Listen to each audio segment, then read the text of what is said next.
Hello, my friends. This is Andy Falco Jimenez coming to you live from Yorba Linda, California. Back from my experience in Los Angeles. I don't know if you caught that live, but wow, it's a whole different world. Do not go to Los Angeles. Do not go to San Francisco. Do not go to Los Angeles. Don't go to any place that's primarily run by Democrats. It is a mess. It is a hellhole, but definitely do not go to Los Angeles. What I want you to go to, though, on the internet is to go to CaliforniaParentAlliance.org, CaliforniaParentAlliance.org. We also have a Facebook page. We have a Twitter page, Instagram, Rumble, and what else? I think that's it for right now that I can think of. Telegram, right? Or Telegraph. Telegraph, one of the two. All right, go to all those. But go there and make sure and subscribe. We are rebuilding the website. I have been named the president of the organization. We're making some changes. I just spoke at an event called Brave in Port Hueneme. A lot of people were there. You had Prager was there, Dennis Prager, and a couple other big names that I can't think of right now. But I was so lucky to be on the same stage as some of those guys. So, but go to California Parent Alliance. We're going to be doing a lot of work here very soon and very quickly and across California. But so make sure and go there. See a couple comments really quick. Hey, Carol, nice to see you. Hello, Priscilla. Love to see you. And you are repeating. I am repeating. Like, am I echoing? Echoing. How am I echoing? Anybody else hearing the echo? Is that what I'm understanding? The repeating? If you're hearing that, let me know. I have muted this other mic that's over here. But let me know if that's still going on. A couple things, and I wanted to come on really quick, and my intention was to talk about tomorrow's Placentia Yorba Linda School District. Okay, thank you. Carol's not hearing it. Maybe it's on your headset or your phone, Barbara. Sorry. Hope that gets fixed pretty soon. But tomorrow is a Placentia Yorba Linda School Board meeting. Anybody that's within the school district or surrounding school district, please show up. Show up with a, thank you, Priscilla, with a sign, with food, with anything, and just show up. Even if you can't get inside. I want there to be so many people that we can't get inside, standing room only. They will set up speakers on the outside, and sometimes they set up a TV maybe. I'm not sure. Well, how do they do that? Because they don't film it. I'm the only one who films it. I actually stream it live on the same channels you're probably watching on right now. So they can't do that, but they do have mic set up so you can, or a speaker set up so you can hear what's going on. But even though if you don't make it on the inside, you could still sign up to speak. And then when it's your turn, they'll call you and then you go inside and you speak. But make sure you go because we're going to be talking about CRT. However, more importantly that I got an email just as I was setting up the show, or else I would have put more of a urgent description. So if you are in the Placentia Yorba Linda School District, or you know somebody that is, send them this video, whether you're watching on YouTube, Twitter, or Facebook. Send it to them, or let them know that or tag them somewhere if you're on Facebook, just tag them in a comment or something like that so they can see it. Because I just got an email from somebody that knows. Somebody within the district, and that's not a school board member. I know many people think that I get certain info from specific school board members, and I don't. I sometimes get it from other people. But I got an email tomorrow. This is really, really important, and you need to let everybody know. You maybe need to email the superintendent tonight, or all of the school board members or the school board members that are in your area that you know and tell them you know what's going on, and you want it to stop right now. But tomorrow at 3:30. Tomorrow at 3:30 within the district, this is the email. I'm not going to tell you who sent it to me, but somebody that knows. At 3:30 tomorrow, they're doing some kind of a study session, and teachers are invited to sit in. Maybe that's when they're going to review all of the hundreds of emails they've gotten. They're gonna be getting now to see what the general public wants in review. Review the merits and pitfalls of CRT, etc., with a question mark.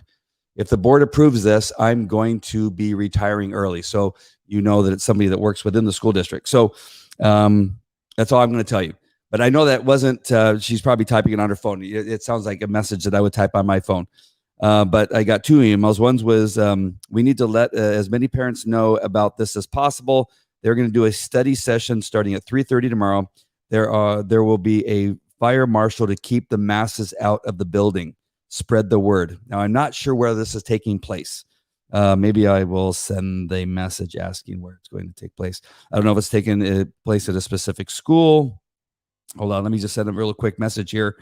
Where is this meeting taking place? So it's interesting because I have not heard, and usually I get told stuff by parents, but then again, I do get some stuff from other people in the school district. This is somebody that, again, is in the know, but I do normally hear from a parent now and again who says, "Hey, did you hear they're doing this? Somebody told me about this," but this may be something that just got, it may have been in the plans by a specific number of people.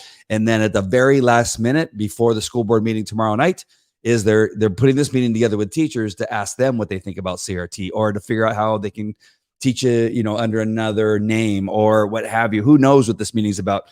That's the problem, is I don't know what this meeting is all about. So it's taking place at 3:30. It's about CRT. And if I get a message here while I'm on the broadcast, I will try to let you know as soon as I have it. If not, I will put a post on my Facebook page. Oops, another one just came in. Hold on. So in addition, you may provide your input by attending the study session. The doors will open at 3:40. If you want a seat at the 7 o'clock board meeting, you can stay in your seats throughout the closed study session from 5:30 to 7. The fire marshal will be there to limit number of people inside. This is very interesting. I'm getting different shots here of stuff. All I know is it's important. I'm already exhausted, and we haven't even started parent conferences yet. Feel like I'm battling things from all sides. So there's a lot going on with our school. So I'm sorry for the cryptic and not totally vetted out information. I do know that this person's reliable. I do know that there's going to be a meeting, because she sent me a screenshot of what it is and what's going to take place. And I'm also wondering about this fire marshal thing. They've usually had police there. So interesting. I mentioned on the last broadcast that I was streaming live from the event that I thought it was interesting that they were allowing people that didn't have seats to stay in the building. They haven't done that before. In the past, they said that, if you didn't have a seat, you couldn't stay. But that was in the middle of COVID. So I think they were using the 6-foot distance thing as an issue. But very interesting happenings tomorrow. I did send them a copy from another school board who banned CRT, and they listed everything in regard to CRT that was going to be banned, so that it covered all the bases. That way, because they come up with DEE, right? There's other names that they come up with, other acronyms that they come up with to hide CRT training under a different name, the curriculum itself, and they'll put it under a name. And they did a really good job of putting together what was not going to be taught. That the children are not born racist if they're white, that they're not born being oppressed if they're of another color. And it went through a list of a number of things. It was very specific, and I thought that was really good. So I sent it to specific school board members and said, you may want to use this as a guide for what it is that you're going to be putting together for this meeting. Because if you don't remember and you're not aware, in the last meeting they voted to ban CRT. But they stopped and said, you know what, we maybe just don't want to say a blanket statement, because if you just say I'm banning CRT, then they go, okay, then we're going to teach DEI curriculum, right? Diversity, equity, and inclusion, or something. I think that's what it is. And do it under another acronym. And so they said, no, we're not going to do that. We're going to do a much better job and make sure and say specifically what things will not be taught at Placentia Urban School District. And so they said, let's do that, and we'll bring it up in the next school board meeting, and then we'll vote. So it sounds like they're doing something to try to wiggle around what it is that they put into place or started to put into motion in the last meeting, and now they are doing something to try to get around it. So Carol says, sounds like bad teachers will be filling the seats. That's possible. But I got my information from a good source within the school. Karen says, who's a parent here in the Placentia Lumber School District. Some of the board members feel unsafe because of all of us scary parents. They are likely limiting the seating situation to keep the crowd down. All right.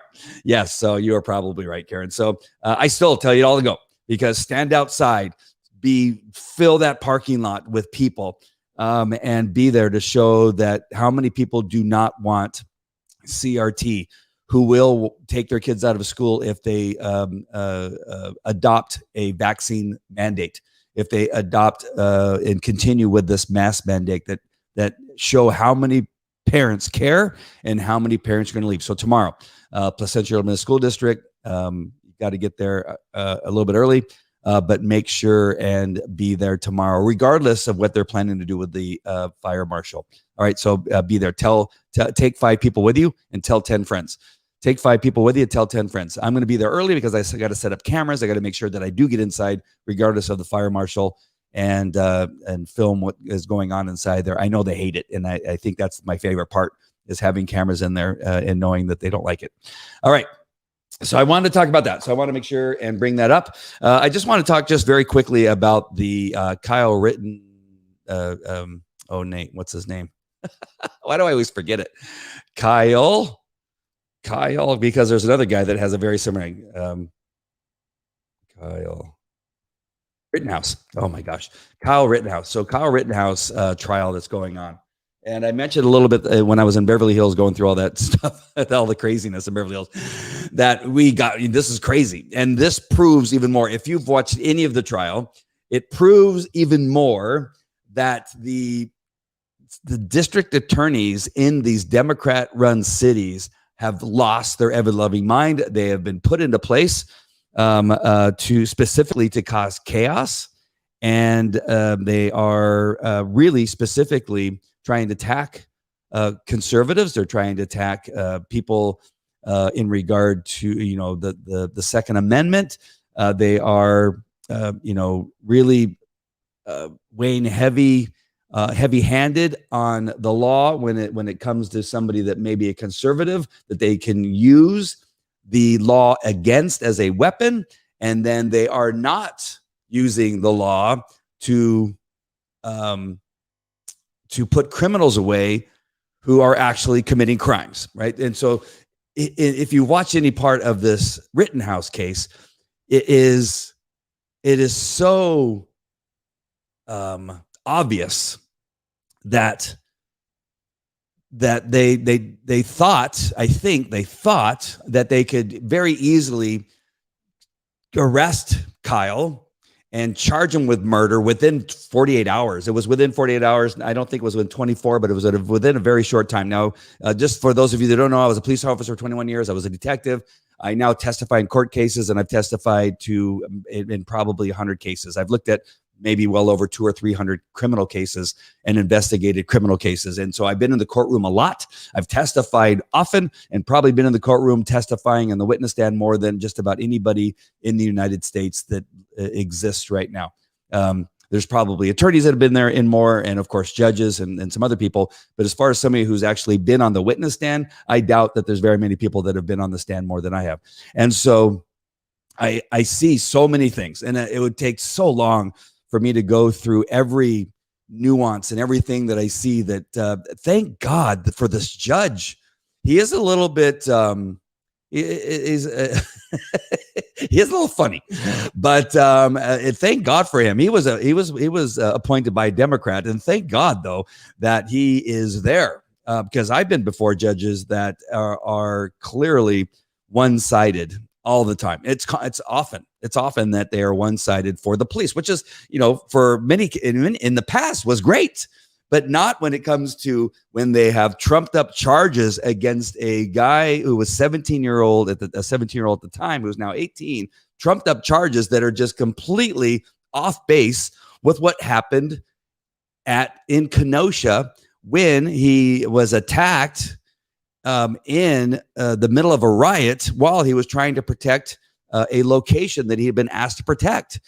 and what they are saying that he's done and shouldn't have done, and he should never have been there, that that he was illegally had a weapon, which turns out now, which I was trying to think, I don't think it is illegal in Wisconsin for him to have that weapon, and it turns out I was right, that it was not illegal for him to have that weapon. So thank God they got rid of that charge that was in the case earlier. But when you just look at every aspect of this, and almost every bit of it is on video. And it's one of those things where you can say, oh yeah, he was being attacked. But the fact that also that so many people that I'm hearing now, and I'm almost a little bit shocked because I've known just about every detail possible in most cases, in this case, because I do know people that know stuff and all that kind of thing. And then of course I pay attention to the video and that kind of stuff, that I was shocked at how many people believed that he had shot black people. I mean, and I think there's people on the jury who thought that he shot black people. I know that there's news commentators that I watch on the different channels who thought, up until now, I thought it was black people that he shot. I mean, this is how crazy it is that you have a white guy who was asked to help out with the security of a building, that another building had been destroyed. And here he was doing the right thing. Now, before you go and say anything about him crossing state lines, which is bull, Schlotsky's Deli, just BS. When you say that he was too young, that he had claimed to be a paramedic, that he had claimed to be a police explorer, whether or not any of those things are true, he was in training. He did have knowledge. He clearly had knowledge, because if you heard him testify on the stand, he had more knowledge than the prosecutor on weapons, on ammunition, on tactics, on first aid, on the law. He had way more knowledge. And here you have a dimwit. I mean, one of the dumbest prosecutors I've ever seen, or purposefully trying to throw the case. I don't know which one it is. I think that he's dumb and probably purposefully throwing the case. But when you have these 17, at the time of the charge, an 18-year-old on the stand who knows more than you in regard to the law and about weapons cases and all that kind of stuff, you're in trouble. But I just want to address this one thing, and I just want to make this one point that I've not heard anybody else make on any of the shows that I'm watching, is that when you have people attacking this boy at the time, 17-year-old, almost, I mean, I think it was probably 17 and a half or 17 and whatever it is, right? And they're saying, what's he doing there? Why is he getting involved? He put himself in that position, and it's because he was there with a gun that it caused him to be in the situation where he had to shoot somebody, that if he never would have gone there with a weapon, then that wouldn't have happened. What has happened? What has happened to this country? If you were to look at any time in our history where a community was being attacked by Indians, let's say, and again, don't get into the discussion about cowboys versus Indians, and we shouldn't have came here anyway, all that kind of stuff. But let's just say you had a community that was being attacked by whatever, and you called all hands on deck in the good history of the United States. All hands on deck. We're being attacked by the enemy, regardless what it is. Forget I said Indian, because somebody's going to use that against me. Whatever it was, right? When it was good against evil, when people are destroying police departments, when people are throwing Molotov cocktails, when people are bringing guns to the streets and using them in a threatening manner, when they're throwing bricks at people, when they are crazy, when they're hitting people with skateboards on the head, and now it becomes a weapon, when they're doing these things, that would be the enemy. Right? And it's been going on for days.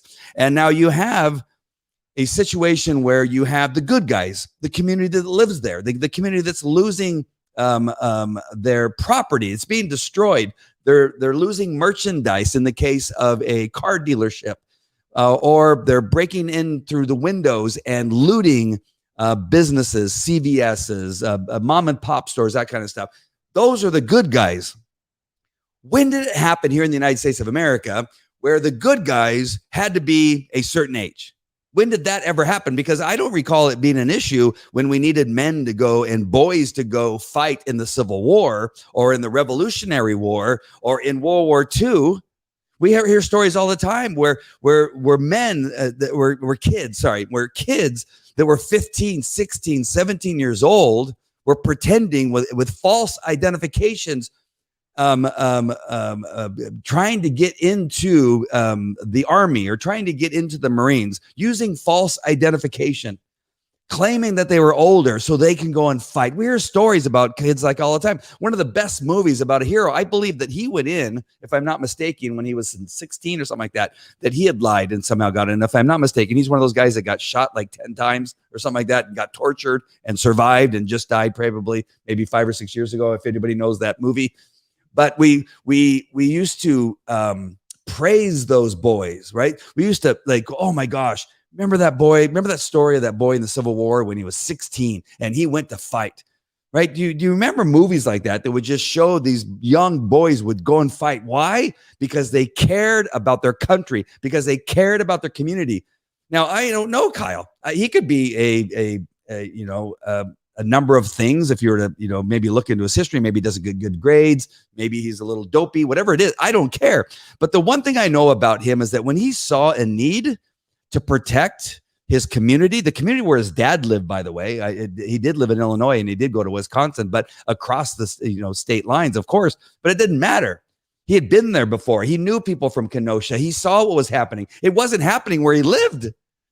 The city where he lived was not being burnt down, I don't think. The city where he lived was not being, the markets weren't being looted. Since when can a 17-year-old who has great knowledge of a weapon, I'm going to get to the part about where he showed that he does know how to fire a weapon and he knows what to do with the weapon and when to use the weapon in just a minute. But just on the aspect of this whole thing that I keep hearing people, even people that are saying that, yeah, it was self-defense, but he never should have been there. Since when? Since when? I was at the Rodney King riots in Los Angeles as a police officer. I was late 20s, early 30s. I can't remember how old I was, maybe 29, something like that. And when I went there in my patrol car in uniform, I went from Anaheim into another county to help with what was going on. I was ordered to go there, and I had to go there, but I also wanted to go there because I knew what was happening. I knew bad guys were looting. I knew bad guys were setting buildings on fire. I knew bad guys were shooting at the firemen who were trying to put out the fires. I knew bad guys were crazy and destroying cities. Long Beach, Los Angeles, Beverly Hills, Hollywood. Where else did I go? Westwood. They were literally burning down all these cities. While I was driving around in my patrol car, my assignment was to protect firemen as they went to put out fires. We were passing fire after fire and being assigned specific fires. I drove by store after store who had anywhere from 2 to 5 or 6 boys and men, and in some cases, some women armed with rifles, shotguns, AR-15s, MP5s, handguns, standing up, and they would wave to us and say, thank you. I drove by plenty of them. And I know that many of them were under 18. Who knows where they came from? I didn't care. I was happy to see that it wasn't just us. There were other people that were there to protect the buildings. And now suddenly in a town like Kenosha that's being burnt down, it was happening for days, right? We knew what had happened because it just happened in these other cities like Minneapolis. It had happened in Oregon, and it was happening in Washington. Kyle knew what could happen. It was going to burn down. And he was one of the guys who went there and said, you know what, there's going to be people that are going to be injured, but I'm also there to do a job of provide some protection. And I know how to shoot. How do I know he knew how to shoot? Because of how he shot. Who are the people that got shot? Who are the people that got shot? The 3, or is it 4? I think it's 3, maybe 4. 3 people. And I'm just going to say 3 right now. 3 people that got shot, 2 that are dead, and 1 that had his arm shattered. How do I know? They're the only ones who got shot while he was being attacked, while he got hit on the head, while he had a gun pointed at him, while he was being kicked in the face. He was able to use that weapon and shoot the intended target. No one got shot around him. No one got shot around. No one got injured. The only people that got shot were the intended target, and the only people that got shot were the people that were attacking him from the very beginning. He walked by, I don't know, I don't want to say hundreds, but close to hundreds of people and did not shoot them. They tried to call him an active shooter. He was an active shooter, or else he would have shot indiscriminately other people. That's what active shooter means. An active shooter is indiscriminately shooting other people, regardless of the background, regardless of who's behind them, regardless of what other dangers that could be, whether it's a gas line or a propane tank, or if it's a number of other things. He did not do that. He shot the people that attacked him. Before he shot them, he tried to flee. He did everything he could to not have to shoot them until he got cornered. And when he got cornered, he had to take action, had to protect himself. And then things begin to happen. He begins to get hit, and now he doesn't know who's on his side. And they say, well, he lied about that he didn't shoot somebody, or that he shot somebody when he didn't, in fact, shoot somebody. Whatever it was. What would you do? Would you go to the net with a brick in his hand, and you just shot one of his bad guys that he's with, right? Regardless if he knows him or not. If he just shot a bad guy and he walks up and another guy with a brick says, hey, did you just shoot somebody? What are you going to say? Yes, I just shot the other BLM guy. I just shot the other Antifa guy. Is that what you're going to say? The prosecutor's like, oh my gosh, he lied that he had shot somebody. Why would you tell another bad guy that you just shot a bad guy? Of course he lied. So I'm sorry I'm yelling, but it's just the ridiculousness of this whole thing. It's just the craziness of how you know that we are in deep, deep trouble. And if you are not beginning to fight back, if you are not beginning to think, hey, you know what? The hell with my job, the hell with my friends, the hell with my family that are on that side of the aisle. If they're on that side of the aisle, they have become the enemy. I don't know what else to tell you. Right? You can talk about moderate all you want. You can talk about lefties all you want, or liberals, or crazy lunatic liberals. It's the Democrats who have embraced the liberals, who have embraced the lunatics, who the moderates have continued to shelter and vote with, and to coddle and support. It's no longer Democrats, liberals, moderate. No. It's Democrat. That's it. Democrats. That's it. There's nothing else. And then we also have some Republicans that need to go to the Democrats. We know them. We know that at least 13 or 14 of them who voted for the infrastructure bill. They need to go too. They are Democrats also. So this is just psychotic. And and I hope you understand everything that I was saying. It was just to point out the lunacy that they keep coming up with different stuff. Well, he was too young. Oh, he shouldn't have been there. Oh, since when? We've done this our entire history. We're 14-year-olds, I'm sure, 14, 15, 16-year-olds. We've seen movies about it. We've read stories about it in history of where they have gone to battle to protect our land, regardless if it's Kenosha, regardless of it's Minnesota or Oregon. That there, whether it was the 1800s, the 1700s, or the 1600s, that there were those young men who had some guts, who loved this country, who were willing to die for this country at a very early age. You know what? You guys can all kiss my behind. And I'm just so tired of y'all that you can say this. We send young boys to war all the time. As soon as they turn 18, they are not that much older than Kyle. And we send them to war to die. A number of very young men and women died in Afghanistan because of the horrible excuse for a man, not even a president, a man that sits in the White House. A horrible excuse for a man who sits in that White House, who allowed those men and women to die because of his stupid decisions, because he is an idiot, is really the truth. All right, really quick, I just want to show up. Carol says the protesters showed up with guns on day one. Absolutely.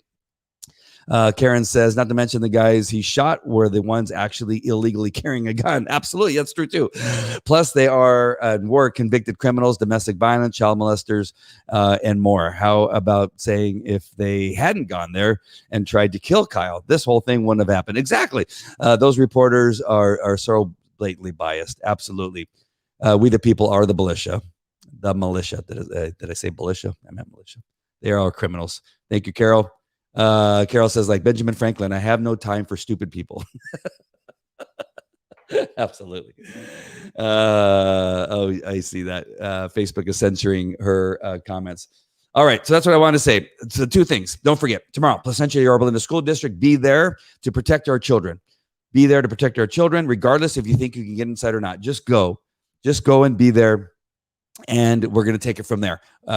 We had a full house last time. Not everybody could get. I'm just going to tell you right off the bat, not everybody could get in, but the showing is important. The amount of people being there is important. Get there, be there, and have something to say.